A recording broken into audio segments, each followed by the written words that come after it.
கிறிஸ்து இயேசுவுக்குள் அன்பாய் அழைக்கப்பட்ட அன்புக்குரிய சகோதர சகோதரிகளே, தொடர்ந்து அப்போஸ்தலருடைய நடவடிக்கைகளுடைய 6வது அதிகாரத்திற்குள்ளாக நம்ம போகலாம். கடந்த முறை 5வது அதிகாரத்தில் பேதுருவுடைய ஊழியங்கள் நடந்த ஒரு விஷயம். அதில் பார்த்திங்கன்னா பேதுருவுடைய பிரசங்கத்தில் அவரை ஆலோசனை சங்கத்துக்கு கொண்டு போகிறது, அவருக்கு சில தண்டனைகள் அவமானங்கள் கொடுக்கறது, அதுக்கப்புறம் அதிலிருந்து அவரை மறுபடியுமாக அவர் ஊழியத்திற்குள்ளாக போகிற விஷயம். இது எல்லாமே நம்ம கடந்த வாரத்தில் நம்ம பார்த்தோம். அதில் கடைசியாக பார்த்திங்கன்னா, அதாவது கமாலியல் அவருடைய ஒரு ஜட்ஜ்மெண்ட்டை அந்த ஜனங்கள் மத்தியில் அவர் எப்படி சொன்னார் அப்படிங்கிறத குறித்து நம்ம பார்த்தோம். ஸோ இப்போ இந்த வாரத்தில் 6வது அதிகாரத்தினுடைய ஒரு விஷயம், சின்ன அதிகாரம்தான், ஆனால் அந்த அதிகாரத்தில் 2 முக்கியமான காரியங்கள் நமக்கு சொல்லப்பட்டிருக்கு. அதில் முதல் வசனத்தை இப்போ கவனிக்கலாம் பாருங்கள். 6ஆம் அதிகாரம், அப்போஸ்தலர் 6ஆம் அதிகாரம் 1ஆம் வசனம். அப்போஸ்தலர் 6ஆம் அதிகாரம் 1ஆம் வசனம் முதல். அந்நாட்களிலே சீஷர்கள் பெருகின போது கிரேக்கரானவர்கள் தங்கள் விதவைகளை அன்றாட விசாரணையில் திட்டமாய் விசாரிக்கப்படவில்லை என்று எபிரேயருக்கு விரோதமாய் முறுமுறுத்தார்கள். பாருங்க, இந்த ஒரு வசனத்திலிருந்து 6வது அதிகாரம் ஆரம்பிக்குது. ஸோ அந்த ஒரு ஈவெண்ட்டில் தான் அந்த அதிகாரத்தை பிரித்தாங்க. அந்நாட்களில் சீஷர்கள் பெருகின போது அப்படிங்கிற ஒரு வார்த்தை. ஸோ இப்போ அப்போஸ்தலனாகிய பேதுருவுடைய காலம் கவனித்து பார்த்தீங்கன்னா, முதல்ல 12 சீஷர்கள், அப்புறம் பார்த்தீங்கன்னா ஒரு 70 பேர், அப்புறம் ஒரு 120 பேர், அதுக்கப்புறம் 500 பேர், அப்புறம் 3000 பேர், அதுக்கப்புறம் 5000 பேர். இப்படி கிராஜுவலாக என்ன ஆகிட்டுருக்குன்னா, சபையில் மக்கள் பெருகிட்டே வராங்க.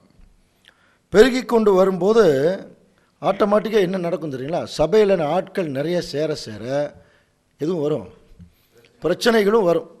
ஸோ அந்த பிரச்சனைகளை இவங்க எப்படி ஹேண்டில் பண்ணுறாங்கங்கிற ஒரு விஷயத்தில் தான் முதல் பாகம், இந்த அதிகாரத்தினுடைய முதல் பாகம். அதில் ரொம்ப விசேஷமாக கவனித்து பார்த்தீங்கன்னா, அதாவது சீஷர்கள் பெருகின போது கிரேக்கரானவர்கள் தங்கள் விதவைகள் அன்றாட விசாரணையிலே திட்டமாய் விசாரிக்கப்படவில்லை என்று எபிரேயருக்கு விரோதமாக முறுமுறுத்தார்கள். இது என்ன, யார் எபிரேயர்கள், யார் கிரேக்கர்கள் என்று சொல்லி கொஞ்சம் கவனித்து பார்த்தீங்கன்னா, அது ரொம்ப ஆச்சரியமான ஒரு விஷயம் நடக்கும். அதாவது இஸ்ரேல் ஜனங்கள் மத்தியில் போய் பேதுரு பிரசங்கம் பண்ணிகிட்ருக்கார். இப்போ அங்கே தான் சில பிரச்சனைகள் எல்லாம் வருது. இங்கே கிரேக்கரானவர்கள்னு சொல்லப்பட்டிருக்கு இல்லையா? இதை நம்ம எப்படி புரிந்து கொள்ளக்கூடாது அப்படின்னா, அதாவது கிரேக்க சமூகத்தை சார்ந்தவர்கள் அல்ல, அதாவது இஸ்ரேல் ஜனங்கள்லேயே கிரேக்க பாஷையை பேசக்கூடிய ஜனங்கள். ஏன்னா இவங்க மத்தியில் தான் போய் பேசுகிறார். ஏற்கனவே நம்ம படிச்சிருக்கிறோம் அப்போஸ்தலர் 2ஆம் அதிகாரத்தில் உலகமெங்கும் இருக்கக்கூடிய ஏறக்குறைய 17 விதமான பாஷைகளை பேசக்கூடிய ஜனங்கள், யூதர்கள் அங்கே இருந்தாங்க இல்லையா? அப்படி வரும்போது பேதுருடைய பிரசங்கத்தினாலே அவர்கள் இழுக்கப்பட்ட ஒரு சில கிரேக்க ஸ்திரீகள்னால் கிரேக்க நாட்டிலிருந்து வந்த யூத ஸ்திரீகள். நல்லா புரிஞ்சுக்கலாம், இவங்க கிரேக்க ஸ்திரீகள் அல்ல, கிரேக்க நாட்டிலிருந்து வந்தவங்க.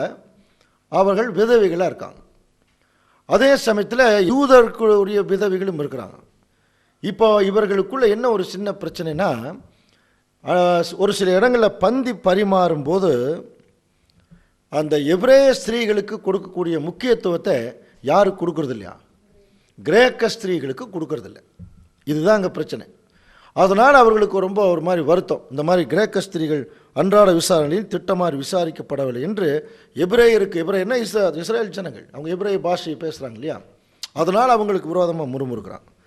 ஸோ அப்போ தான் என்ன நடக்குதுன்னா, உணவுகள் பரிமாறும்போது இவங்களுக்கு கொஞ்சம் மதிப்பு கம்மியாகிடுது, அவ்வளோதான். யாருக்கு? கிரேக்க விதவைகள். அவங்க யாருன்னா அவர்களும் யூதர்கள் தான், கிரேக்க பாஷை கிரேக்க நாட்டிலிருந்து வந்திருக்காங்க.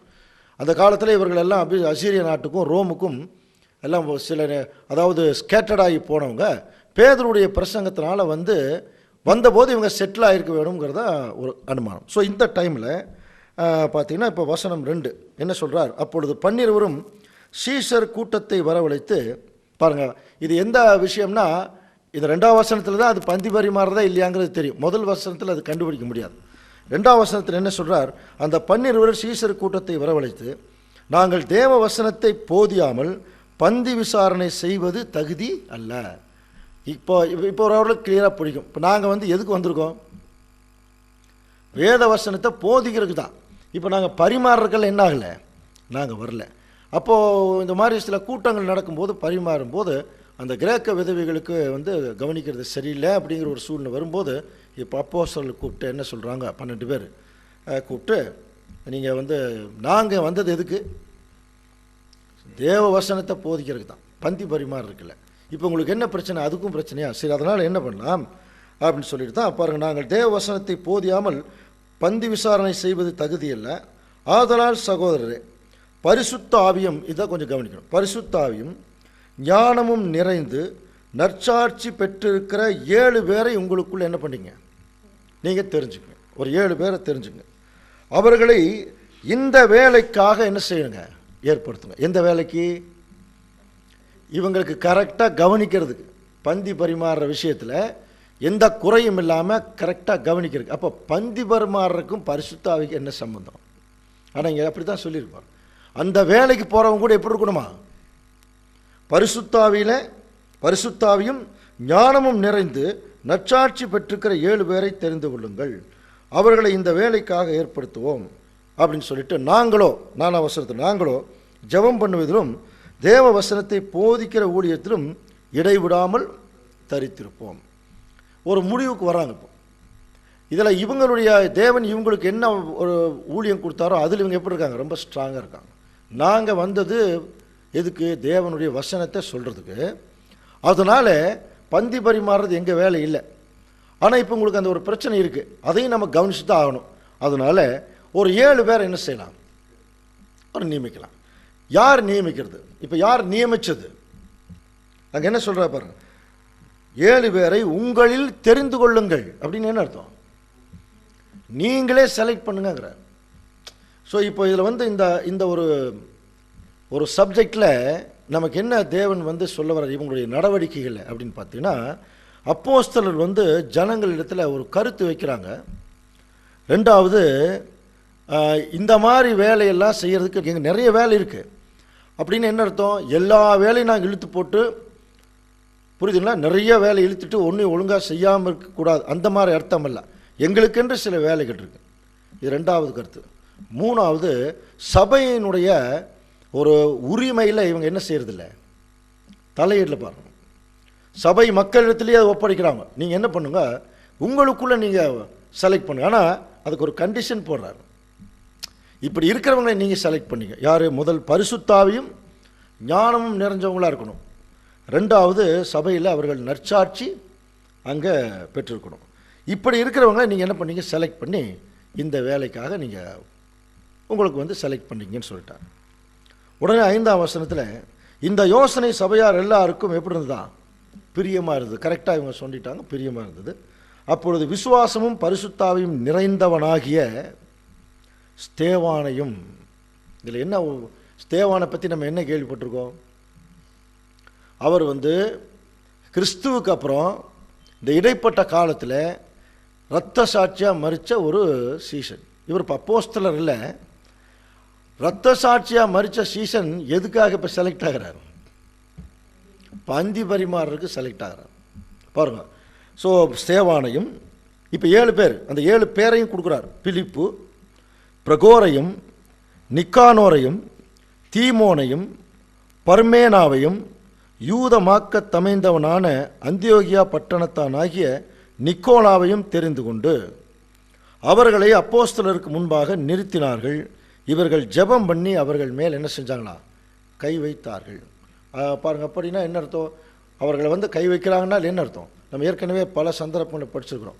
ஒரு குறிப்பிட்ட வேலைக்கு அப்போஸ்தலர்கள் என்ன செய்கிறாங்கன்னு அவங்கள கொண்டு வந்து நிறுத்தி அவங்க தலை மேலே கை வச்சாங்கன்னா என்ன அர்த்தம்னா, அதுக்கு பேர் தான் ஆர்டினேஷன் அப்படின்னு சொல்லுவாங்க. இப்போ ஐயர்கள்லாம் பண்ணுறாங்க இல்லையா, ஒரு குறிப்பிட்ட வேலைக்காக அவர்களை டெடிகேட் பண்ணுறது, அர்ப்பணிக்கிறது. இந்த வேலையை நீங்கள் தொடர்ந்து என்ன பண்ணுங்க, செய்யுங்க. ஸோ அது அந்த ஒரு விஷயத்தில் இவங்க 7 பேரையும் நிறுத்தி, 7 பேரையும் சொல்லிட்டார், நிறுத்தி கை வச்சு ஆசீர்வதிக்கிறாங்க. இப்போ இந்த ஒரு நிகழ்ச்சியில் ஒரு 3-4 பாயிண்ட் கொடுக்குறாங்க. இது வந்து நம்ம இப்போ கடைசி காலத்தில் வாழக்கூடிய நமக்கு இந்த நடவடிக்கைகள் வந்து என்னென்னவெல்லாம் சொல்லுது அப்படின்னு சொல்லும்போது, முதல் கவனிக்க வேண்டியது, முதல்ல ஒரு சபையில் ஒரு பிரச்சனை ஏற்படும் போது என்ன பண்ணக்கூடாதான், தனி நபராக யாரும் எந்த முடிவும் என்ன பண்ணக்கூடாதான், எடுக்கக்கூடாது. தனிநபர் முடிவு அப்போஸ்தலர் காலத்தில் அது. அப்போ என்ன செய்யணும்? சபை மக்கள் இடத்துல அதை ஒப்படைச்சு அவர்களுடைய கருத்துக்களை எல்லாம் கேட்டு அந்த கருத்துக்களின் அடிப்படையில் ஒரு முடிவு எடுக்கும்போது அது ஒரு சிறப்பாக இருக்கும். இது ஃபஸ்ட்டு பாயிண்ட் கொடுக்குறார். சபையில் பிரச்சனை ஏற்கும்போது தனிநபராக செயல்படாமல் முழுமையாக சபை ஜனங்களிடம் விட்டு விடும்போது அது ஒரு சமாதானமாக முடியும் அப்படிங்கிற ஒரு கருத்து. ரெண்டாவது, அப்படியே சபையில் தேர்ந்தெடுக்கக்கூடிய என்பது முக்கியமான காரியம். இது ஒரு எலெக்ஷன் மாதிரி தான். அப்போ உலக பிரகாரமான எலெக்ஷன் நடக்குதா இல்லையா? இப்போ அந்த உலக பிரகாரமான எலெக்ஷன் நம்ம செய்யலாமா அப்படின்னு சொல்லும்போது அதுக்கு என்ன விளக்கம் கொடுக்குறாங்கன்னா, உலக பிரகாரமான எலெக்ஷன் வேற ஒரு பர்பஸ்க்காக, ஆனால் அது ஒரு ஒழுங்கு அப்படின்னு அவங்களே வைத்திருக்கும் போது தேவனுடைய பிள்ளைகள் கூட ஒரு எலெக்ஷன் வைக்கணுங்கிறார். இங்கே சபைகளில் எலெக்ஷன் ஒன்று இருக்கணும். இது எப்படி இருக்கக்கூடாது? நம்ம பெயர் சபைகள் இருக்கிற மாதிரி இருக்கக்கூடாது. அதுக்கு தான் அவர் முன்னாடியே செக் வச்சிட்டார். பரிசுத்தாவியில் நிறைந்தவரும் நற்சாட்சி பெற்றவரும். அதுக்கு எக்ஸ்ட்ரா ஒரு பாயிண்ட் என்ன கொடுக்குறாங்கன்னா, அதாவது சபையினுடைய ஊழியத்துக்கு என்று தேர்ந்தெடுக்கப்படுறவங்க நம்ம என்ன பார்க்கணும்? ஃபஸ்ட்டு சபையில் எல்லாருக்கிட்டையும் ஒரு நியூட்ரலாக இருக்கணும். ஃபஸ்ட்டு எல்லாரிடத்திலும் நியூட்ரலாக இருக்கணும். நியூட்ரலான்னு என்னதும் சமநிலையில். ரெண்டாவது, போதக சமர்த்தனாக இருக்கணும். எந்த சத்தியத்தை கேட்டாலும் சொல்கிறதுக்கு ரெடியாக இருக்கணும். சும்மா எல்லாருமே எல்லா பதவிக்கும் எல்லா பொறுப்புக்கும் வந்துட முடியாது. மூணாவது, பரிசுத்தாவியினால் வழிநடத்தப்படுகிறவராக இருக்கணுமா. இதெல்லாம் நம்ம புரிஞ்சுக்கிறதுக்கே ரொம்ப நாள் ஆகும். பரிசுத்தாவியினால் வழிநடத்தப்படுகிறவர்கள் அப்படின்னாலே அவர்கள் எல்லா வகையிலும் சகிக்கக்கூடிய நிலைமையில் இருப்பாங்க. எல்லாரிடத்திலும் அன்பு செலுத்தக்கூடிய நிலைமையில் இருப்பாங்க. நிதானமாக இருப்பாங்க. அதனால தான் படிக்கிறோம். பவுலுக்கு, தீமோத்தேயுவுக்கு பவுல் எழுதும்போது, கர்த்தர் உங்களுக்கு பலமும் அன்பும் தெளிந்த புத்தியும் உள்ள ஆவி. அப்போ தெளிந்த புத்தி உள்ள ஒரு ஆவி இருக்க வேணுமா? பரிசுத்த ஆவி நிறைந்தவர்கள். அப்போ தெளிந்த புத்தி உள்ள ஆவி இருக்கிறவங்க தான் எந்த முடிவு எடுக்க முடியும்? தெளிந்த ஒரு முடிவு எடுக்க முடியும். ஸோ இப்படிப்பட்டவர்கள் தான் அங்கே ஊழியக்காரில். இப்போ ஆக்சுவலாக பார்த்தீங்கன்னா பந்தி பரிமாறதுக்கு செலக்ட் பண்ணுறவங்களே இப்படி இருக்கணுங்கிறாரு. அதுதான் ஆச்சரியமாக இருக்குது. போதகத்தை போதிக்கிறவங்க இப்படி இருக்கணுங்கிறது ஒரு வகை. இங்கே இவங்க செலக்ட் பண்ணதே யாருக்கு? எதுக்கு? இந்த பட்சபாதம் இல்லாமல் அந்த ஜனங்களுக்கு பந்தி பரிமாறுறதுக்கு. அதுக்கு தான் இந்த செலெக்ஷன் அங்கே நடக்குது. இப்போ இந்த 7 பேருடைய தெரிந்து கொண்டு இவங்க இதை செய்துங்கன்னு சொல்லிட்டார். ஆனால் இப்போ இந்த 7 பேரும் அப்படி கவனிச்சு பாருங்க. அப்போது ஒரு மிகப்பெரிய பிரசங்கத்தை பண்ணி இரத்த சாட்சியாக செத்தவர் தான் ஸ்தேவான். ஆனால் இவர் செலக்ட் ஆனது எதுக்கு? இவங்களுக்கெல்லாம் கவனிக்கிறதுக்கு. அப்படின்னா என்ன புரிஞ்சுக்கலாம்? இவர் பந்தி பரிமாறுற வேலை இவருக்கு முக்கியமான வேலையாக கொடுக்கப்பட்டது. ஆனால் அதையும் தாண்டி அவர் தேவனுடைய சத்தியத்தை சொல்கிறதுக்கு அவ்வளோ ஆவல் உள்ளவராக அங்கே இருந்திருக்கார். அது ரொம்ப முக்கியமாக கவனிக்கலாம். அதுக்கப்புறம் அவருடைய சாக்ரிஃபைஸ் பின்னாடி. இதில் ஒரு சின்ன ஒரு ஆவிக்குரிய பாடம் கூட கொடுக்குறாங்க. எப்படி கொடுக்குறாங்கன்னா, இந்த 7 பேர் ஏன் செலக்ட் பண்ணாங்க? இந்த 7 பேர் வேறு ஒன்றும் இல்லை. பின்னாடி சபை வழிநடத்தக்கூடிய 7 சபைகள் இருக்கு இல்லையா? 7 சபைகளை வழிநடத்தக்கூடிய 7 தூதர்களுக்கு ஒரு அடையாளமாக கூட இந்த 7 பேரை அவர்கள் செலக்ட் ஆகிருக்கலாம். அப்படிங்கிறது ஒரு சத்தியத்தின் அடிப்படையில் இருக்கக்கூடிய ஒரு கருத்து. அது கரெக்டாக வருதா இல்லையா அப்படிங்கிறத கவனிக்கும் போது பாரு, இந்த 7 பேர் மாம்ச பிரகாரமான உணவை பரிமாறுவதற்காக தேவனால் தேர்ந்தெடுக்கப்பட்ட, அல்லது அந்த ஜனங்கள் தேவனுடைய அனுமதியோடு தேர்ந்தெடுக்கப்பட்ட 7 பேர். 7 சபையினுடைய தூதர்கள் ஆவிக்குரிய ஆகாரத்தை பரிமாறுறதுக்காக தேவனால் தேர்ந்தெடுக்கப்பட்ட 7 பேர். அந்த ஒரு கம்பேரிஷன் நாங்கள் கொடுக்குறாரு. இது முதல் நோக்கம். ரெண்டாவது நோக்கம், இதில் பார்த்தீங்கன்னா முதல்ல இரத்த சாட்சியாக செத்து போனது ஸ்தேவான். அதே மாதிரி முதல்ல ஃபஸ்ட்டு பார்ட் அவர் தான். அதே மாதிரி அப்போஸ்தலனாகிய பவுல் சபையினுடைய முதல் தூதர், அவர் எப்படித்தான் செத்து போனாராம்? இரத்த சாட்சியாக செத்து போனார். ஸோ இதை கம்பேர் பண்ணும்போது நம்முடைய மூத்த சகோதரர்களுக்கு என்ன ஒரு ஐடியா வந்திருக்குன்னா, அப்படின்னா இந்த 7 பேர் அந்த காலத்தில் பரிமாறருக்கு அங்கே அப்போஸ்தலர் காலத்தில் தேர்ந்தெடுக்கப்பட்ட அந்த 7 பேருடைய நேச்சரை கொஞ்சம் அப்படியே ஸ்டடி பண்ணியிருக்காங்க. ஸ்டடி பண்ணி பார்க்கும்போது 7 சபையினுடைய தூதர்கள் செய்த ஊழியத்துக்கு அது ஈக்குவலாக பொருந்தி வர்றதை கவனிச்சாங்க. ஸோ அது ஒரு ஒரு பேராக சொல்கிறேன். அது எந்த அளவுக்கு பொருந்தி வருதுங்கிறது நம்ம கொஞ்சம் நம்முடைய ஆராய்ச்சிக்குள்ளே கொண்டு போகலாம். பொருந்தி வந்ததுன்னா வச்சுக்கலாம், பொருந்தி வரலைன்னா விட்டுடலாம். அதில் முதல் உதவிக்காரர் யாருன்னா ஸ்தேவான். ஸோ ஸ்தேவான் அந்த 7 பேரில் முதன்மையானவர். அதே மாதிரி 7 சபையினுடைய தூதர்களில் அப்போஸ்தலனாகிய பவுல் முதன்மையானவர். ஸ்தேவான் அப்படின்னாலே என்ன அர்த்தம் அப்படின்னா, முடிசூட்டப்பட்டவர்னு அர்த்தமா, முடிசூட்டப்பட்டவர். அப்போது இந்த பேருக்கும் முதல் தூதனாகிய அப்போஸ்தலனாகிய பவுலுடைய நேச்சருக்கும் ஒரு சம்பந்தம் இருக்கிறத கவனிக்கலாம். இப்போ நம்மளே தெரியும், முதல்ல நான் ராஜாவா ஆகிறதுக்கு தேவன் எனக்கு ரெடியாக எல்லாத்தையும் வச்சுருக்காருன்னு சொன்னவரே பவுல் தான். இந்த வசனம் படிக்கலாம். 2 தீமோத்தேயு 4ஆம் அதிகாரம் 8ஆம் வசனம். 2 தீமோத்தேயு 4ஆம் அதிகாரம் 8ஆம் வசனத்தில் வாசிங்க. இது முதல் நீதியின் கிரீடம் எனக்காக வைக்கப்பட்டிருக்கிறது, நீதியுள்ள நியாயாதிபதியாகிய கர்த்தர் அந்நாளிலே அதை எனக்கு தந்தருள்வார். நீதியின் கிரீடம் எனக்கு வைக்கப்பட்டிருக்கு. அப்போ ஒரு ராஜாவுக்குரிய அஷூரன்ஸ் முதல்ல பார்த்தீங்கன்னா வசனங்களில் சொன்னவர் பவுல் தான். அப்போ ஸ்தேவான் எப்படியா, ஸ்தேவான்னாலே ஒரு முடிசூட்டப்பட்டவர்னு அர்த்தம். அதுக்கு ஈக்குவலாக பவுல் இப்போ என்னை ராஜாவா நான் அதை முடிச்சுட்டேன் அப்படின்னு சொல்கிறதாக இப்போ நம்ம பார்க்குறோம். ஸோ அது முதல் கம்பேரிஷன். ரெண்டாவது கம்பேரிஷன் வந்து பிலிப்பு.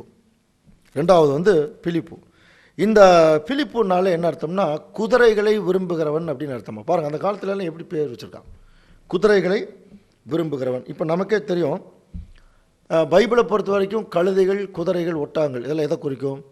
சத்தியம், போதகங்கள். அப்படின்னு என்ன அர்த்தம்? இவர் போதகத்தை ரொம்ப அதிகமாக விரும்பக்கூடிய நிலைமையில் அப்போஸ்தலனாகிய யோவான், இங்கே பிலிப்பு 2வது சபையினுடைய தூதனா யோவான். அதனால தான் 2 யோவானில் 9ஆம் வசனம் கவனிச்சு பார்த்தீங்கன்னா, இந்த உபதேசத்தில் நிலைத்திராமல் மீறி நடக்கிற எவனும் தேவனுடையவன் அல்ல. அப்போது இவர் எதுக்கு ரொம்ப முக்கியத்துவம் கொடுத்துருக்காரு? டாக்டரின், அதாவது தேவனுடைய டாக்டரின், அந்த உபதேசத்தை ரொம்ப அதிகமாக அவர் நினச்சதுனால தான் அதுக்கு ஒரு எச்சரிப்பு கொடுக்குறார். இந்த உபதேசத்தில் நிலைச்சு நிற்காமல் மீறி ஏதாவது நடந்தீங்கன்னா அவங்க வந்து தேவனுடையவள் அல்ல. அப்போ கிறிஸ்துவின் உபதேசத்தில் நிலைத்திருக்கிறவனே பிதாவையும் குமாரனையும் உடையவன். அந்த ஒரு கம்பேரிஷன் கொடுக்குறார். 2வது. 3வது கொஞ்சம் கடினமாக இருக்கும், ஆனால் அதுக்கு ஒரு கம்பேரிஷன் நல்லா தான் வரும். எப்படின்னு பார்த்தீங்கன்னா 3வது பிரகோர். இவர் வந்து முதல்ல பிரகோர்னாலே அவர் அந்த காலத்தில் வந்து இருக்கக்கூடிய கொயரில் பாடகர் குழுவினுடைய தலைவராக இருந்திருக்கார். அப்போ நமக்கு நல்லா தெரியும், சத்தியத்தை வந்து நம்ம சங்கீதக்காரனே பாடுறார் இல்லையா? என்ன பாடுறார்? 10 நரம்பு வீணையினாலே நான் உம்மை வந்து துதிக்கிறேன். ஸோ இதெல்லாமே கவனித்து பார்த்தீங்கன்னா தேவனுடைய சத்தியங்கள் பரிமாறக்கூடிய ஒரு விஷயம். இப்போ 3வது அந்த ஒரு நிலைமையில் 3வது ஒரு ஊழியக்காரனை இங்கே வந்தவர் இந்த பிரகோருங்கிறவர். இவருக்கு ஈக்குவலாக யார் இருந்தது? 3வது சபையில் யார் தூதனாக இருந்தவர்? ஏரியஸ். ஸோ இந்த ஏரியஸ் வந்து எப்படி வந்து இவர் செய்த வேலைக்கு அவர் செய்த வேலைக்கு என்ன ஒற்றுமை இருக்குது என்று சொல்லி நம்ம கவனித்து பார்க்கும்போது, இவர் வேலை செய்கிறன்னா பந்தி பரிமாறுற வேலை தான், ஆனால் அவருடைய பேரில் இருந்த ஒரு நேச்சர் தான். என்ன நேச்சர் அப்படின்னு சொன்னால், இவர் பாடகர் குழுவிற்கு இப்போ முதல்ல உண்மையான சத்தியத்திற்கு அங்கே ஒரு பிரச்சனை வந்தபோது ஃபஸ்ட்டு வந்து அந்த ஏரியஸ் காலத்தில் என்ன பிரச்சனை வந்தது? பிதா, குமாரன், பரிசுத்தான். இந்த 3 ஒன்று, இந்த 3 வேறு. ஸோ அத்தனேசியஸ் வந்து 3 ஒன்றுன்னு பாடினாராம். ஏரியஸ் வந்து 3 வேறன்னு அவர் வந்து அதற்கு தகுந்தபடி எடுத்து சொன்னார். யோவான் 10ஆம் அதிகாரம் 30ஆம் வசனத்தில் அது நானும் பிதாவும் ஒன்றாக இருக்கிறோம் இருக்கு இல்லையா? அதில் தான் பிரச்சனையாக வந்து தான் அந்த காலத்தில். அப்போ அவர் என்ன பண்ணிட்டாருன்னா கொண்டு போய் அந்த ஆலோசனை சங்கத்துக்கு முன்னாக அவர் நிறுத்தப்பட்டு அதுக்கப்புறம் அவருடைய ஒரு தண்டனைக்குள்ளே போகிறார். ஸோ அதனால் அதுக்கு ஒரு கம்பேரிஷனாக அங்கே கொடுக்குறார். 4வது ஊழியக்காரன் பேர் நிக்கானோர் அப்படின்னு பேர். நிக்கானோர்னா நிறைய பெற்றிருக்கிறவர் அப்படின்னு அர்த்தமா. கவனிங்க. ஸோ அப்படின்னா 4வது சபைக்கு யார் வந்து தூதர்? Peter Waldo. ஸோ இந்த பீட்டர் வால்டோவுக்கும் இவருடைய பேருக்கு நேச்சருக்கு என்ன சம்பந்தம்னா, அதாவது பீட்டர் வால்டோ காலத்தில் போப்பு மார்க்கத்தில் இருக்கக்கூடிய எல்லா ஜனங்களுமே மிகப்பெரிய பெரும்பணக்காரர்களாக இருந்தபோது அதுக்கு ஆப்போசிட்டில் தேவனுடைக்கென்று சில ஊழியங்களை செய்வதற்காக தேவனால் தேர்ந்தெடுக்கப்பட்ட ஒரு ஊழியக்காரன் எக்கச்சக்கமான சொத்து வச்சுருந்திருக்கார். யாருன்னா இந்த பீட்டர் வால்டோ. அதான் நிறைய பெற்றிருக்கிறவர். இவர் என்ன பண்ணார் அப்படின்னா, தன்னுடைய எல்லா சொத்தையுமே இப்போ வந்து அந்த பைபிள் வெளியே வர்றதுக்காக என்ன செய்கிறாருன்னா நிறைய ஒர்க் அங்கே பண்ணார். ஸோ அதனால் அந்த கம்பேரிஷன் கொடுக்குறாங்க. 5வது பார்த்தீங்கன்னா தீமோன் அப்படின்னு அர்த்தம். தீமோன் அப்படின்னாலே தேவனை மகிமைப்படுத்துகிறவர் அப்படின்னு அர்த்தமா. அப்படின்னா 5வது சபையினுடைய தூதன் யார் அப்படின்னா ஜான் வைக்லிஃப். இவர் வந்து நமக்கு நல்லா தெரியும், அதாவது லத்தீன் மொழியில் இருக்கிற பைபிளை ஆங்கிலத்தில் மொழிபெயர்த்து கொடுத்தார். ஸோ அப்போ ஆங்கிலத்தில் மொழிபெயர்த்து கொடுத்ததனுடைய நோக்கமே ஐரோப்பா கண்டம் முழுவதும் நமக்கு நல்லா தெரியாது கம்யூனிகேட்டிவ் லாங்குவேஜ், அதாவது தொடர்பு மொழி. எல்லாருக்கும் இந்த விஷயம் போகணும், இதனால் தேவன் மகிமைப்படணும் அப்படின்னு நினச்சாராம். அப்போ அவர் கண்டுபிடிச்ச முதல் விஷயம் நம்ம அந்த ரெவலேஷன் ஸ்டடியில் சொல்லியிருப்போம்னு நினைக்கிறேன்.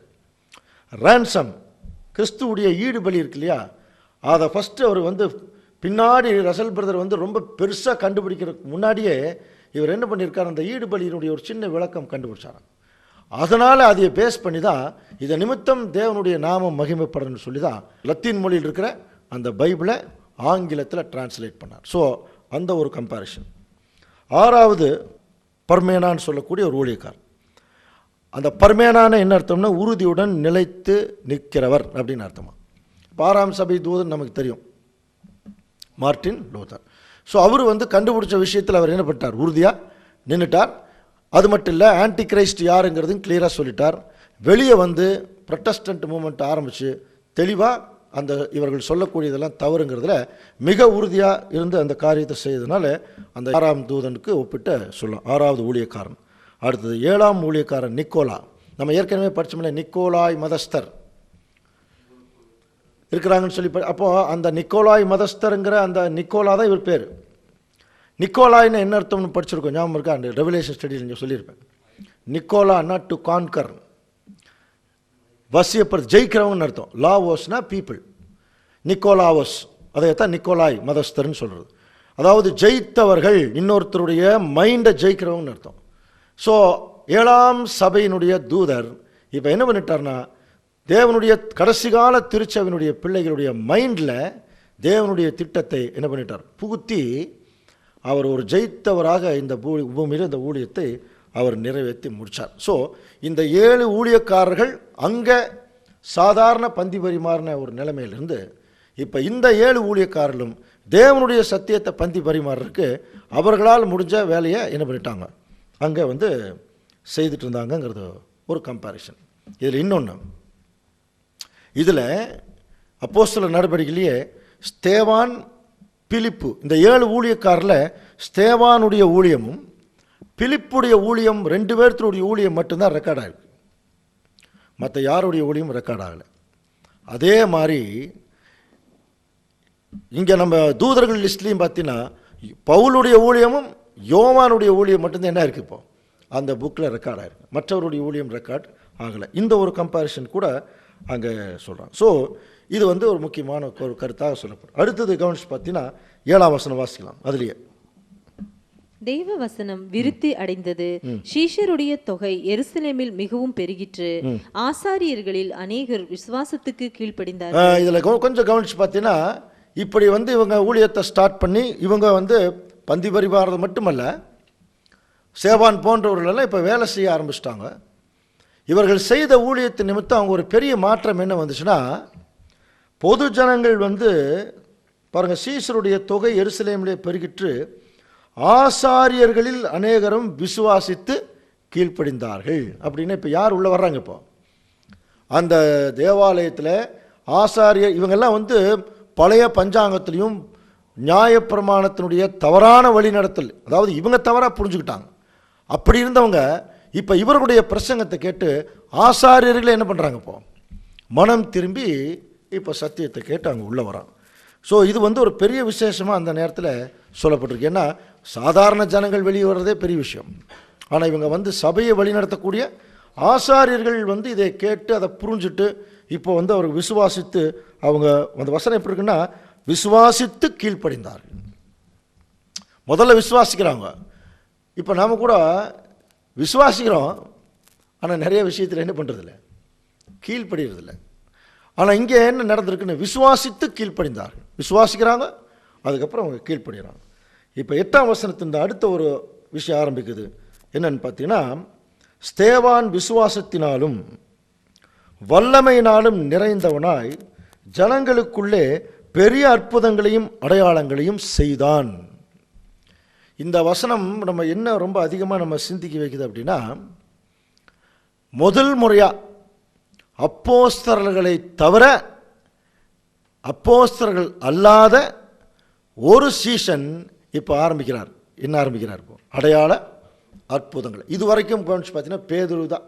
போன அதிகாரங்கள் கூட பார்த்தீங்கன்னா பேதுருடைய நிழல் படாதான்னு பார்த்துட்டு இருந்தாங்க இல்லையா? பேதுருவுடைய நிழல் நிழல் அவர் படுறதுக்காக காத்துட்டு இருந்த காலமெல்லாம் உண்டு. ஸோ அப்படியெல்லாம் அவங்க வந்து அப்போஸ்தலர்களால் பெரிய பெரிய அற்புத அடையாளங்கள் நடந்தது. இப்போ முதல் முறையாக அப்போஸ்தலர் அல்லாத ஒரு சீசன் இப்போ என்ன செய்கிறார், அது எப்படி பெரிய அற்புதங்களையும் அடையாளங்களையும் செய்தார். ஆனால் ஒரு இனிஷியலாக எதுக்கு வந்தார்? பந்தி பரிமாறு. இப்போ என்ன ஆகிட்டார்? இப்போ பெரிய அடையாள அற்புதங்களை செய்து பார்த்தீங்கன்னா ஒரு, அதாவது இரத்த சாட்சி அடுத்த அதிகாரம் தான் ஒரு மிக அழகான ஒரு பிரசங்கம் பண்ணி அதுக்கப்புறம் கல்லெறிப்பட்டு அவர் சாகிறார். ஸோ அதுக்கு முன்னாலேயே அவரை குறித்து இன்ட்ரடக்ஷன் கொடுத்துட்டாங்க. அவர் வந்து விசுவாசத்தினாலும் வல்லமையினாலும் நிறைந்தவனாய் ஜனங்களுக்குள்ளே பெரிய ஒரு அடையாளங்கள் செய்தார். இப்போ என்னென்னா ஸ்தேவானை குறித்து பார்த்தீங்கன்னா ரொம்ப அதிகமான இன்ஃபர்மேஷன் எல்லாம் இல்லை. ஆனால் ஒன்று என்னென்னு பார்த்தீங்கன்னா இயேசு கிறிஸ்து வந்து மரிச்சது கிபி 33, ஞானஸ்தானம் எடுத்து 29. இப்போ அடுத்தது ஒரு 3.5 வருஷம் புரஜாதிகளுக்கு போகிறதுக்கு முன்னாடி இப்போ யாருக்கு தான் இந்த வாய்ப்பு கிடச்சிது? இஸ்ரேல் ஜனங்களுக்கு. இந்த கேப் டைமில் தான் இப்போ வந்து அங்கே ஸ்தேவான் என்ன செய்கிறாருன்னா தன்னுடைய ஜீவனை இரத்த சாட்சியாக கொடுக்குறார். அதுக்கப்புறம் பெருசாக வந்தாங்க. இந்த கேப் டைம் இருக்குது பாருங்கள், இஸ்ரேல் ஜனங்களுக்கும் புரஜாதிகளுக்கும் அந்த தேவன் கொடுத்த அந்த டைம் இருக்குது பாருங்கள், அந்த டைமினுடைய கேப்பில் தான் இப்போ வந்து தன்னுடைய ஜீவன் கொடுக்குற அளவுக்கு அவர் உள்ள வரார். இப்போது பந்தி வரிமாற வந்தவர் இப்போ சகல வல்லமையினால் நிறைந்து அங்கே வேலை செய்கிறார். இப்போ இவருடைய வேலை கட்டாயமாக என்ன இருக்கணும்? நல்லா பெருகி இருக்கணும். ஏன்னா பேதுரு காலத்திலேயே நம்ம போன வாரம் என்ன படித்தோம், அந்த ஆலோசனை சங்கத்தாரெலாம் கூப்பிட்டு நீ வந்து நகரம் முழுவதும் நீ கலங்கடிச்சிட்டு இருக்கேன்னு சொன்னாங்க. அதாவது இவருடைய பிரசங்கம் என்ன போச்சான், எருசலேம் நகரம் முழுவதும் ரொம்ப ஃபேமஸ் ஆகிடுச்சு. இப்போ அந்த என்ன ஜனங்கள் எல்லாம் அதை கேட்க ஆரம்பிச்சிட்டாங்க. அதே மாதிரி தான் இங்கே ஸ்தேவானுடைய பிரசங்கமும் என்ன இருக்குது, நல்லா போயிருக்குது. அப்படி போகும்போது என்ன நடந்திருக்கு? 9ஆம் வசனம் பாருங்கள். அப்பொழுது லிபர்த்தீனர் எனப்பட்டவர்களின் ஆலயத்தைச் சேர்ந்தவர்களும் சிரேனே பட்டணத்தாரிலும் அலெக்சாண்ட்ரியா பட்டணத்தாரிலும் சிசிலியா நாட்டாரிலும் ஆசியா தேசத்தாரிலும் சிலர் எழும்பி ஸ்தேவானுடனே என்ன பண்ணாங்களா? தர்க்கம் பண்ணினார்கள். இப்போ இதில் என்ன புரிஞ்சுக்கலாம், இவர் இருக்கிறது வந்து ஜெருசலேமை சுற்றி மற்ற இடங்களில் ஒரு பிரசங்கம் பண்ணிகிட்ருக்கார். இப்போ இது அப்படியே என்ன இருக்குது, இவருடைய பிரசங்கம் இவருடைய அற்புத அடையாளங்கள் எல்லாம் அப்படியே கிராஜுவலாக கொஞ்சம் நார்த் சைடு போயிருக்குது, கொஞ்சம் தூரம், ரொம்ப தூரமே. இவங்க பாருங்கள் சண்டைக்கு எங்கேருந்து வர்றாங்க பாருங்கள். இது வந்து பெருகிடக்கூடாதுங்கிறதுக்காக ரொம்ப தூரத்திலிருந்து வந்து இப்போது ஸ்தேவானோட என்ன செய்கிறாங்க, அங்கே தர்க்கம் பண்ணுறாங்க. அப்போ 10ஆம் வசனத்தில் அவன் பேசின ஞானத்தையும் ஆவியும் எதிர்த்து நிற்க அவர்களால் கூடாமல் போயிற்று. நம்முடைய மூத்த சகோதரர் வந்து ரசல் பிரதர் இதுக்கு ஒரு சின்ன விளக்கம் கொடுக்குறார். அதாவது ஸ்தேவான் பேசினது வந்து அவர்களால் எதிர்த்து பேசவே முடியல. காரணம் அவர் வச்சிருந்த பரிசுத்தாவினுடைய ஒரு வல்லமை. அது மட்டும் இல்லை, அவர்கிட்ட ஒரு சத்தியம் ஒரு நீதி இருந்து அவர் பேசினாராம். அதில் என்ன சொல்கிறாருன்னா, யார் இடத்துல உண்மையான சத்தியம் இருக்குதோ அதை எதிர்த்து பேசுகிறவங்களை விட 3 மடங்கு பலம் யாருக்கு இருக்குமா? உண்மையான சத்தியத்தில் இருக்கிறவங்களுக்கு இருக்கும். அதே சொல்கிறார் நம்முடைய ரசல் பிரதர். ஸோ 3 மடங்கு பலன் வந்து கொண்டு இருக்கக்கூடிய நிலைமையில் தான் இருப்பாங்க சத்தியத்தை உண்மையாக பேசுகிறவங்க. யாரை விட? சாதாரண ஜனங்கள் எதிர்த்து வர்றாங்க பாருங்கள், எதிர்த்து வர்றவங்களை விட 3 மடங்கு பலம் உடையவர்களாக தான் இருப்பாங்களா உண்மையான சத்தியம். அந்த அடிப்படையில் தான் இங்கே ஸ்தேவான் இருந்திருக்காங்க. 3 மடங்கு பலம் உடையவராக இவர் வந்து பேசியிருக்கார். இத்தனை நாட்டிலிருந்து வந்து தர்க்கம் பண்ணாங்க, ஆனால் ஒருத்தர் கூட இவருக்கு ஆப்போசிட்டாக பேச முடியல. அப்போ ஆப்போசிட்டாக பேச முடியல அப்படிங்கிற போது ஆட்டோமேட்டிக்காக சரி நாம் விட்டுறலாங்கிற கண்டிஷனில் அவங்க இல்லை. அடுத்தது என்ன கண்டிஷனுக்கு அவங்க போகிறாங்க அப்படின்னா, இவரை கொன்னுடலாம். பாருங்கள், முடியல அப்படிங்கிற போது ஆட்டோமேட்டிக்காக அடுத்தது இவங்களுடைய இன்டென்ஷன் என்ன வருதுன்னா, சரி விட்டுட்டு போயிடலாம் அல்லது ஏதோ ஒரு தண்டனைக்கு கொண்டு போகலாம். அந்த மாதிரி இல்லாமல் இவர் என்ன செய்யலாம், கொண்டுடலாம். அந்த மாதிரி ஒரு சிந்தனைக்குள்ளே அவங்க போகிறாங்க. இதில் வந்து என்ன ஒரு நமக்கு ஒரு பாடம் எழுதியிருக்காங்க என்னென்னா, ஸோ நாம் கூட உடன் சகோதரர்கள் மூலமாக தேவனுடைய வார்த்தைகள் ஏதாவது நமக்கு கிடச்சுன்னு வச்சுங்க, உடனே என்ன பண்ணுமா, உடனே நம்முடைய சொந்த மூளை, நம்முடைய சொந்த வியாக்கியானம், நம்முடைய சொந்த நீதி இதெல்லாம் பேசாமல் சகோதரர்கள் மூலம் கிடைக்கக்கூடிய சத்தியம் அல்லது ஆலோசனைகளை உடனடியாக வாங்கிறோம். இப்போ அதை வாங்காமல் விட்டுட்டோம்னா ஆட்டோமேட்டிக்காக என்ன வந்துடுமா, இதே மாதிரி தான் ஒரு எதிர்ப்பு. அது எப்படி சொல்கிறாருன்னா, அன்றைக்கு எதிர்த்து பாருங்கள், ஒரு வேளை சத்தியத்தை நாம் எதிர்க்கும் பட்சத்தில் அன்று ஸ்தேவானை எதிர்த்தவர்கள் எந்த நிலைமைக்கு சென்றார்களோ எழுதியிருக்காங்க. அதுக்கு பிராக்கெட்டில் என்ன போட்டிருக்காங்க, கொலை செய்கிற அளவுக்கு நாம் கூட போயிடுவோங்கிறார். இப்போ நம்ம ஒரு நல்ல ஒரு சத்தியத்தை சொல்கிறோம் அல்லது ஒரு கருத்தை சொல்கிறோம், அதை என்ன பண்ணிக்கணும், தேவனுடைய பிள்ளைகள் ஏற்றுக்கணும். அப்படி ஏற்றுக்காமல் அவங்க சுயநலம் சுயமான காரியம் பேசினா அவங்க எந்த அளவுக்கு போவாங்களா, சொல்கிறவங்களே கொள்கிற அளவுக்கு போவாங்களாம். சொல்கிறது புரியல. அப்படி தான் போயிருக்கிறாங்க. யார்கிட்ட? ஸ்தேவானுடைய விஷயத்தில். அவரை ஏற்றுக்கவே இல்லை, ஆனால் இவருக்கு எதிர்த்தும் பேச முடியல. எதிர்த்தும் பேச முடியலங்கிற போது இப்போ ஆட்டோமேட்டிக்காக என்ன செய்கிறாங்கன்னா அவரை கொள்கிற அளவுக்கு. இப்போ பாருங்கள், பேச முடியல. இப்போ இவர் சொன்னதுக்கு எதிர்த்து பேச முடியல, இவருக்கு ஆப்போசிட்டில் எதுவும் செய்ய முடியல, ஆனால் இவருக்கு ஏதாவது ஒரு வகையில் கொலை செய்யணும். இதுக்கு ஒரே ஐடியா தான், அன்னைக்கும் சரி இன்றைக்கும் சரி. என்ன பண்ணியிருக்காங்க பாருங்கள், வசனம் 11-12 வாசிக்கலாம். அப்போஸ்தலர் 6ஆம் அதிகாரம் 11ஆம் வசனம். அப்பொழுது அவர்கள் மோசேக்கும் தேவனுக்கும் விரோதமாக இவன் தூஷண வார்த்தைகளை பேச கேட்டோம் என்று சொல்லும்படியாக மனுஷரை ஏற்படுத்தி. பார்த்தீங்களா, மனுஷரை ஏற்படுத்தி. அப்போ அவங்க என்ன சொல்ல வைக்கிறாங்க இப்போ?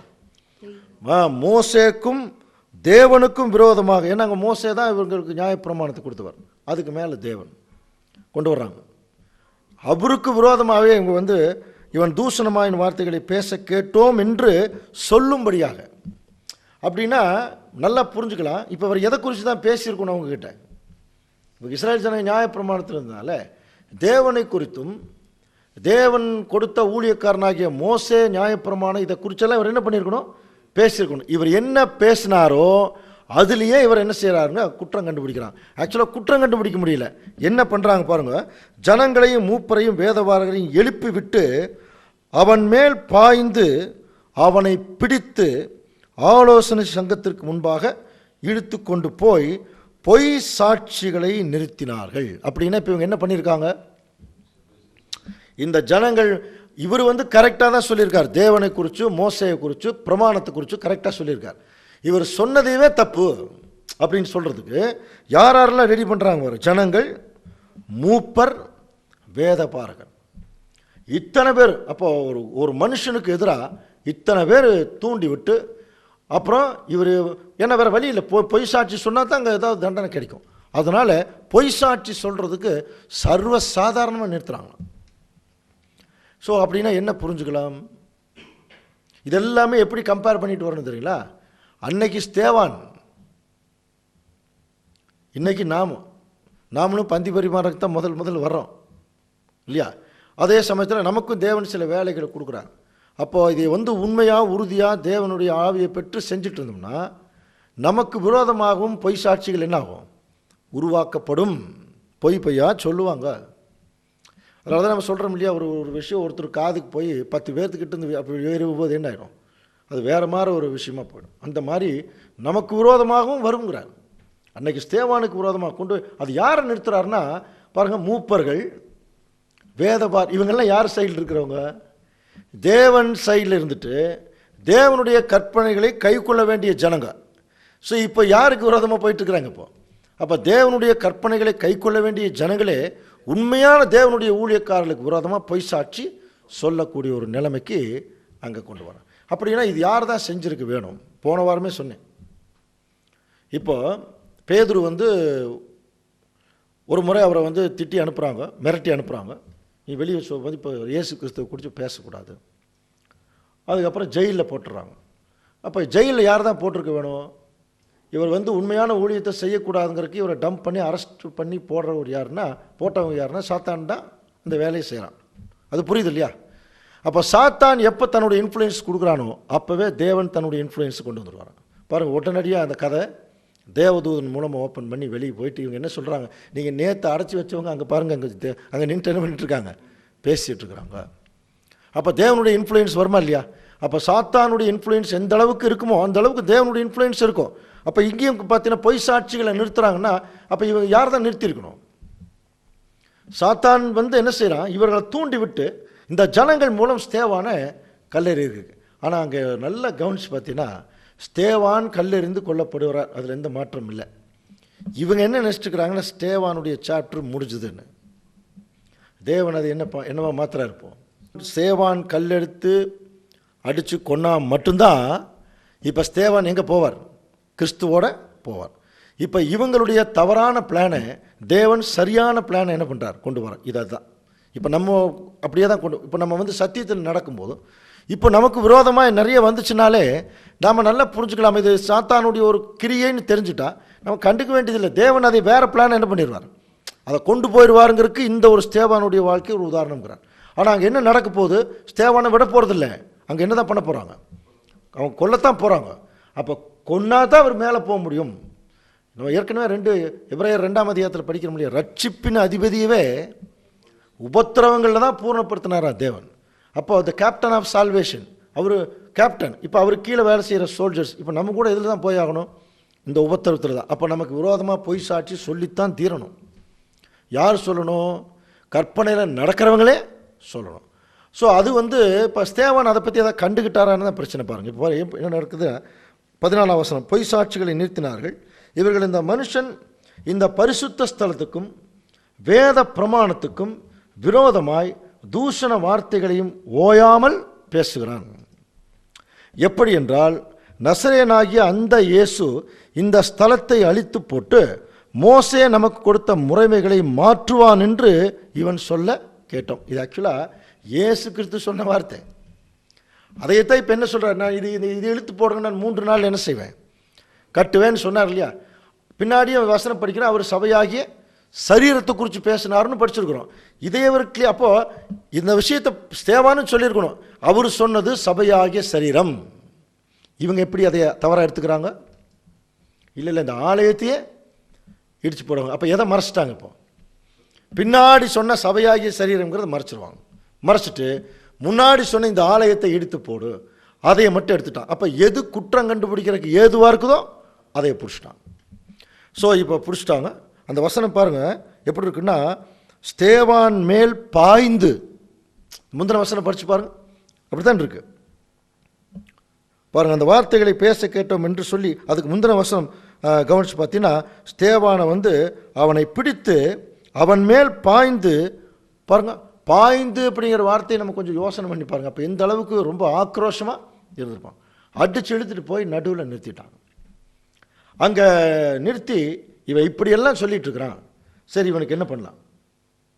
நியாயப்பிரமாணத்தை மாற்றணும்னு சொல்கிறான். அது மோசே நமக்கு கொடுத்தது. இந்த பரிசுத்த ஸ்தலத்தை இப்போ நம்ம பரிசுத்த ஸ்தலம்னு எதை சொல்லிட்டு இருக்கிறாங்க? இந்த ஆலயம், இதைவே இடிச்சு போட்டுருவான்னு சொல்கிறாங்க.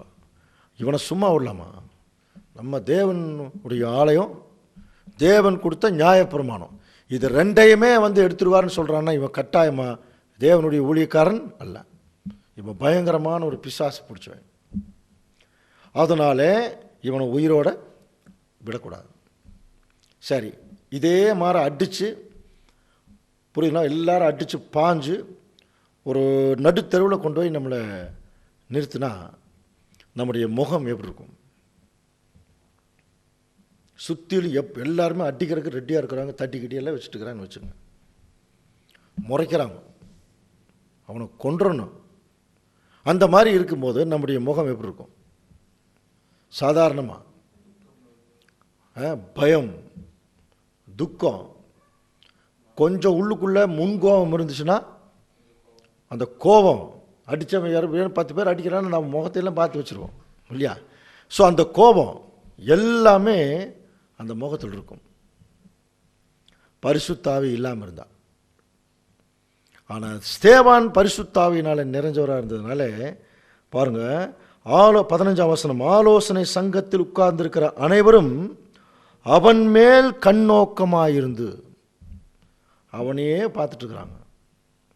அவன் முகம் தேவதூதன் முகம் போல் இருக்க கண்டான். பாருங்க, இந்த சந்தர்ப்பத்தில் எப்படி ஸ்தேவான் தன்னுடைய முகத்தை வச்சிருக்கார் அப்படின்னா, தேவதூதர் முகம்னா எப்படி? பிரகாசமாக இருக்குமா? ஓகே, அப்படியே வச்சுக்கலாம். தேவதூதருங்கிறது நமக்கு 2 தெரியும். 2 தேவதூதர் இருக்கிறாங்க. ஒன்று பணிவிடை தூதர்கள்லேயே கீழ்ப்படுகிறவங்க ஒரு குரூப்பு, கீழ்ப்படியாதவங்க இன்னொரு குரூப்பு. அப்போ தேவனுக்கு கீழ்ப்படுகிற மனுஷன் எப்படி இருப்பார் அப்படின்னா, அவர் மிகவும் ஒரு சாந்த குணம் உள்ளவரா, அப்புறம் நிதானம் உள்ளவரா, எல்லாவற்றையும் சகிக்கக்கூடியவரா, தன்னை அடிக்கிறவர்களையும் நேசிக்கக்கூடியவரா, அதானே ஒரு கீழ்ப்படிதல். அப்போ ஒரு மனுஷன் அப்படி இருந்தால் ஒரு தேவதூதன் எப்படி இருப்பான்? அதை விட பெட்டராக தான் இருப்பான். அப்போ தேவதூதன் இப்போ தேவதூதர் மாதிரி யார் தெரியுறது? இப்போ இது மற்ற ஜனங்களுக்கு தெரியுறாங்களோ இல்லையா? அந்த வசனம் பாருங்க, ஆலோசனை சங்கத்தில் உட்கார்ந்திருந்த அனைவரும் அவன் மேல், அனைவரும் எல்லாருமே அவரை பார்க்கும்போது அங்கே ஸ்தேவானுடைய முகம் ரொம்ப ஒரு அப்படின்னா என்ன புரிஞ்சுக்கலாம்னா, அவர் எப்படி இருந்திருக்கார் அப்படின்னா, எந்த விதமான எதிர்ப்பையும் அவர் என்ன செய்யலாம், காட்டல. எந்த விதமான எதிர்ப்பையும் காட்டாமல் அந்த ஜனங்கள் கொடுக்கக்கூடிய அந்த தண்டனை போக்குவரத்துக்கு தன்னை முற்றிலும் அர்ப்பணித்தவரா, அதே சமயத்தில் அந்த ஜனங்களை ரொம்ப அன்போடு அவர் பார்த்துருக்கார். அன்போட பார்க்குற முகம்தான் தேவனுடைய முகம். பாருங்க, இப்போ தேவன் அவர் அவங்கிருந்து மேலே பார்க்குறார். எல்லாரும் கல்லையும் மண்ணையும் வணங்கிட்டு இருக்கிறாங்க. சத்தியத்தில் கிறிஸ்தவர்களும் போயிடுறாங்க. சத்தியத்தில் இருக்கிற ஜனங்களே தேவனுக்கு முக்கியத்துவம் கொடுக்கறதில்ல, தேவனுக்கு சாக்ரிஃபைஸ் பண்ணுறதில்ல. அப்போவும் நம்மளை நேசிக்கிறனால தான் இன்னும் நம்ம உயிரோடு இருக்கிறோம். கர்த்தர் மாறாதவர், அதனால் நாம் நிர்மூலமாகவில்லை வசனம் இருக்குது. அப்போ தேவன் அவர் எப்படி மிகவும் அன்புள்ளவராக அவருடைய பிள்ளைகளை, அவர் தன்னை விட்டு போனாலும் தன்னை தூஷித்தாலும் அவர் முகத்தை எப்படி வைக்கிறாரோ அந்த முகம் இப்போ யார்கிட்ட இருந்துதான்? ஸ்தேவான்கிட்ட. அப்போது புரிஞ்சுக்கலாம், தன்னை எல்லாம் அடிக்க போகிறாங்க, கொல்ல போகிறாங்க, அத்தனை ஜனங்களை இவர் மிக அன்போடு அவர் பார்த்துட்டு இருந்திருக்கார். அப்படின்னா இதுதான் இப்போ நமக்கு கிடைக்கக்கூடிய ஒரு பாடம். இப்போ என்ன தெரியுங்களா நடக்குது? ஒரு சின்ன விஷயம் நம்ம ஏதாவது தவற போயிட்டோம்னா உடனே முகத்தை தூக்கி நம்ம சொல்கிற மூஞ்சி தூக்கி வச்சுக்குவாங்கன்னு சொல்கிறாங்க.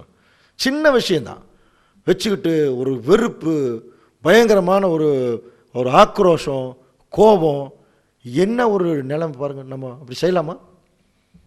யாராவது அப்படி நமக்கு ஆப்போசிட்டாக பண்ணால் கூட அவர்களுக்கு நம்ம அன்பை தான் காட்டணுமே ஒழிய அதற்கு பதிலாக வெறுப்பையும் காழ்ப்புணர்ச்சியும்.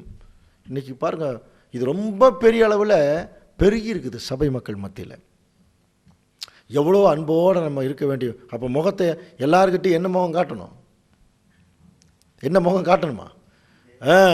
ஸ்தேவான் முகம், அந்த தேவதூதன் முகம் தான் காட்டணும். அப்போ எந்த டைம்லையும் அந்த ஆக்ரோஷமான முகம் காட்டிடக்கூடாது. அதனால தான் ஆக்ரோஷமான முகம் நம்ம சகோதரர் மத்தியில் காட்டினோம்னா அதே முகம் தான் ஆப்போசிட்லேயும் வருது. கோபத்தை காட்டினோம்னா கோபம் தான் ரியாக்ஷன், தாழ்மையை காட்டினோம்னா தாழ்மை ரியாக்ஷன், அன்பு காட்டினோம்னா அன்பு ரியாக்ஷன். இது மற்றவர்களுக்கு தெரியும். என்னுடைய அனுபவம் நிறைய இருக்குது.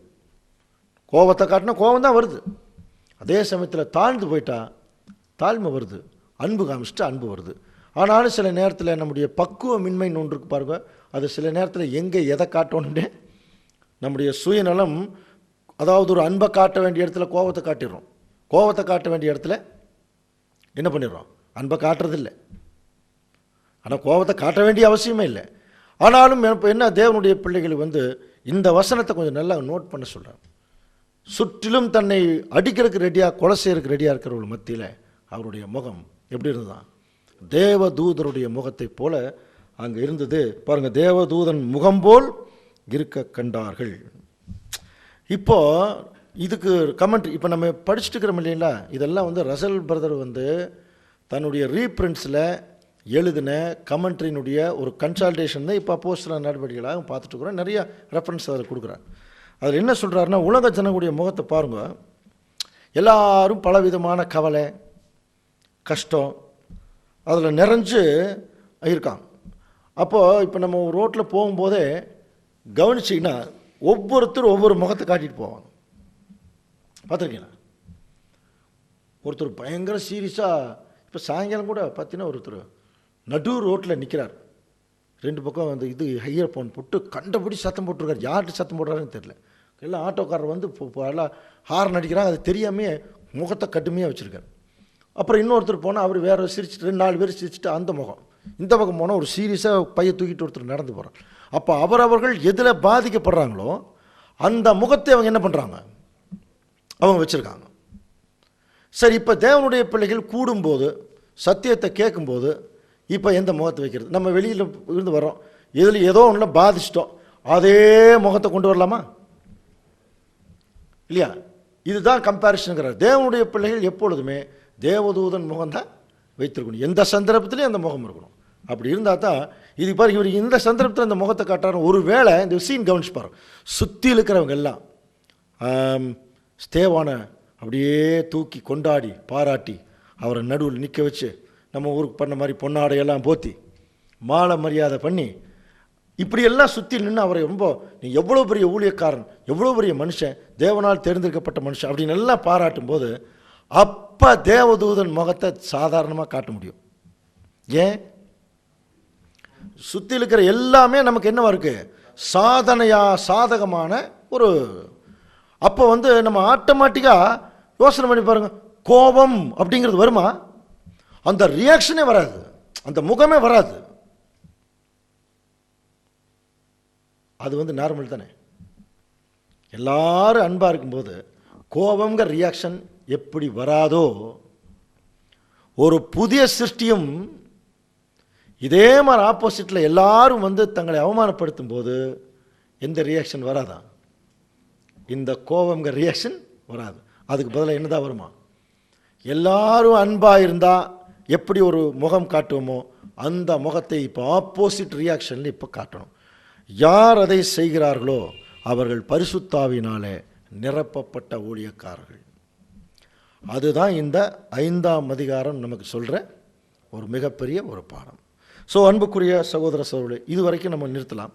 ஏன்னா அடுத்தது தான் சாகிறதற்கு முன்னாலே 7ஆம் அதிகாரத்தில் அவர் என்ன செய்கிறார்? ஒரு மிகப்பெரிய ஒரு பிரசங்கம் ஒரு பண்ணிட்டு தான் கடைசியாக அவர் சாகிறார். அது என்ன பிரசங்கம், அதனுடைய தாக்கம் என்ன என்பதை குறித்து தொடர்ந்து அடுத்த வாரம் சிந்திக்கலாம். தேவன் தாமே இந்த வசனங்களை நமக்கு ஆசீர்வாதமாக்கி தருவாராக. ஆமென்.